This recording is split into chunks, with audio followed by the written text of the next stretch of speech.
Hi there, my name is Scott McDonald, and today I'm going to teach you an awesome trampoline trick with an awful name, the toilet bowl.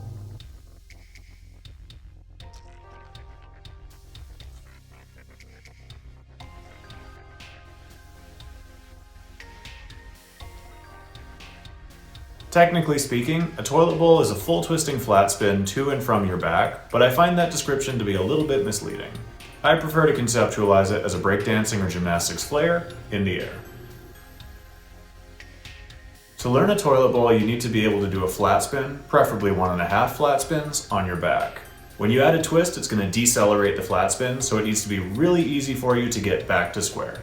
You should also be very confident in your ability to bail safely, because this trick puts you through some pretty vulnerable positions.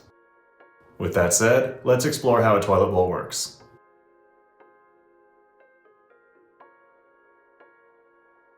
Toilet bowls revolve around multiple axes simultaneously, so to avoid confusion over twisting versus flat spin directions, we're going to be calling this clockwise and this counterclockwise. If you flat spin clockwise, your twist is going to go left, and if you flat spin counterclockwise, you're going to twist to the right. Which direction you toilet bowl relies way more on which direction you flat spin than which direction you twist.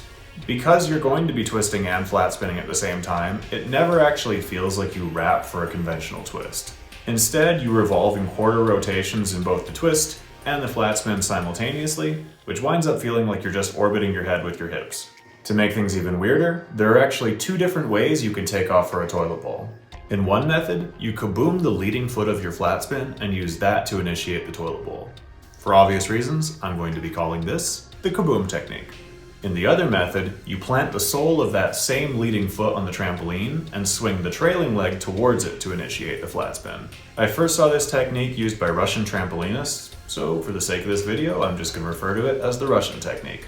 Spasibo. Both these techniques feel pretty much identical once you're airborne, but they feel very different upon takeoff because one is driven by your leading leg swinging outwards and the other by your trailing leg swinging inwards. Neither one is inherently better or worse than the other, it's really a subjective matter of personal preference, so I recommend trying both and seeing which works more naturally for you.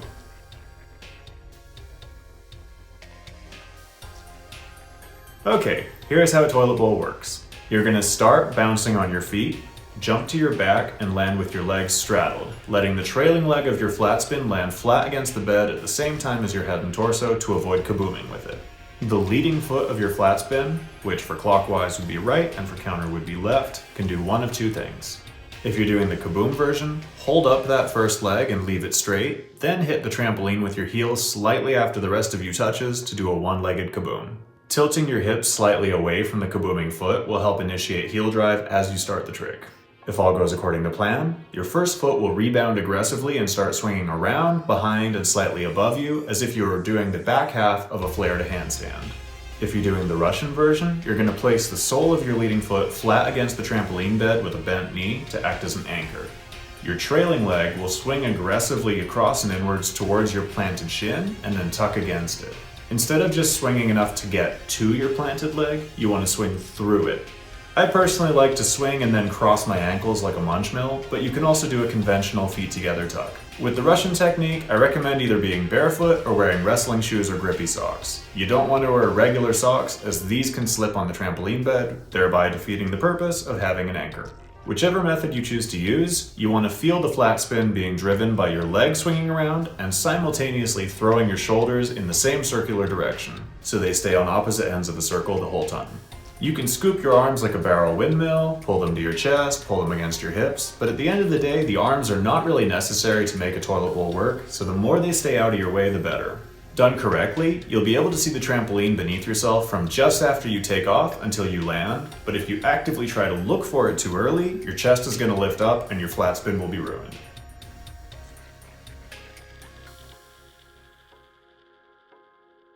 In other words, just wait to see it when you see it, but don't try to look for it. At first, it can be a bit of a difficult guessing game to determine how much power and flat spin you need to put in without hesitation when you don't actually know what you're supposed to feel yet, but in general, try to make your toilet bowl feel powerful, fast, and minimalistic. Once you get airborne, nothing moves. If any one of your body parts is changing shape or trying to compensate for stalling out, you didn't get an efficient flat spin. Done correctly, there will be a very fast takeoff and you're just going to hang on for the ride in a tight little ball. So yeah, that's how a toilet bowl works, and while we're thinking about all that info, let's take a look at some drills that will hopefully break things down into simpler chunks.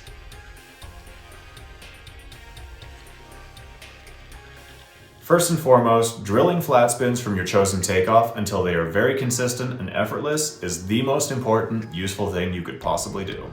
The further you can make it around, the better.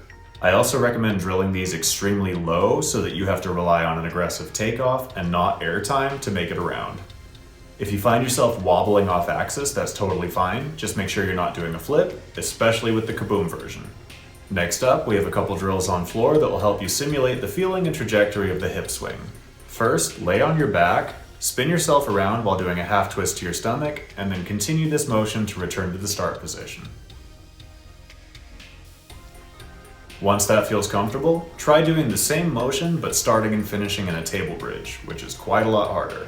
This one feels kind of like you're starting a flare in the front, then riding it around briefly through a handstand and returning to the start position. Another good way of feeling the hip swing is to walk through the motion in a table bridge, keeping your hips high the whole time. Keep facing the same direction and place your hands in the same spot whenever you raise or lower them. You really want to make sure your legs and hips are swinging around you and not straight over you like a Diamondov. After you've done this drill on floor, take it to the trampoline, but instead of returning to a table bridge, take it to your back to simulate the landing of the toilet bowl.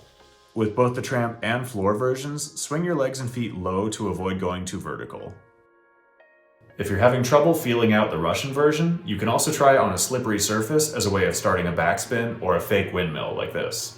If you're having trouble with the kaboom version, you can try that same tabletop bridge drill, but this time you're going to start on your back on the trampoline using the kaboom to initiate it. You can start by doing just the first half, but once that gets comfortable, start trying to pass yourself through the second half and return to your back. Our final drill is something that's probably going to happen whether you want it to or not when you first attempt a toilet bowl, but in this case you're going to do a half flat spin with a half twist to your back.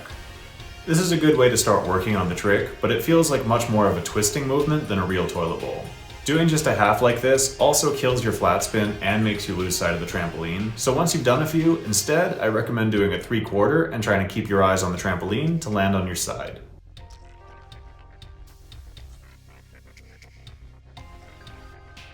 Once you can do that, you're 90% of the way there. All you need is a faster flat spin.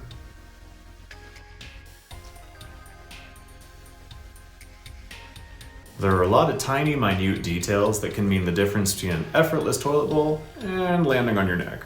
Let's explore some of the most common mistakes people make and how to avoid them.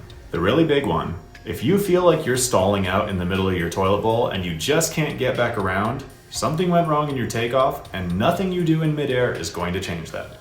If you try to spot the trampoline immediately, or if your shoulders are leaned towards the wrong foot when you're on your back, your chest will raise instead of staying low and your flat spin won't have any power. If you try to tuck immediately instead of letting your legs swing slightly, you will also stall out into just a flat spin. If you disengage your abs and stop actively trying to pull your body around, you'll also stall out. A lot of people imagine this trick must feel really twisty, so they try to twist right off the bed. That's another great way to kill your flat spin. Initiate the flat spin, spot the tramp, and keep looking at it, and your twist will take care of itself. If you stall out, you're probably going to find yourself swimming with your arms or kicking out with your legs in an attempt to get the toilet bowl around. You might not even realize you're doing it, so I recommend filming your attempts because this is a very subtle thing. Kicking out automatically extends your body, which inherently makes you rotate slower. So when you feel the urge to do this, do the exact opposite and instead use your abs to pull your knees inward and make you a smaller, faster object. In any case, if you do the takeoff correctly, you're not going to feel any sense of lag in the air. You're going to move at the same rate from start to finish. If you kaboom with both feet in the kaboom version or with the first leg in the Russian version, you're going to tend to flip instead of flat spinning properly. If this happens in conjunction with stalling out, then you wind up in a very sketchy place. If this happens, either try to turn over to your side, land on all fours simultaneously, or do anything you can to just avoid taking it to the neck. You also shouldn't be forcibly trying to make yourself go upside down, because you will get slightly inverted if you do the takeoff correctly. A few final tips. Make sure you're trying to twist the correct direction relative to your flat spin. If you're going clockwise, you will be twisting left, and if you're going counterclockwise, you will be twisting right. If you feel like no matter what you do, you just cannot get your toilet bowl around and you don't know why, feel free to send me a clip on Instagram at Scott A. McDonald and I will happily diagnose your problems for free. Toilet bowl therapy.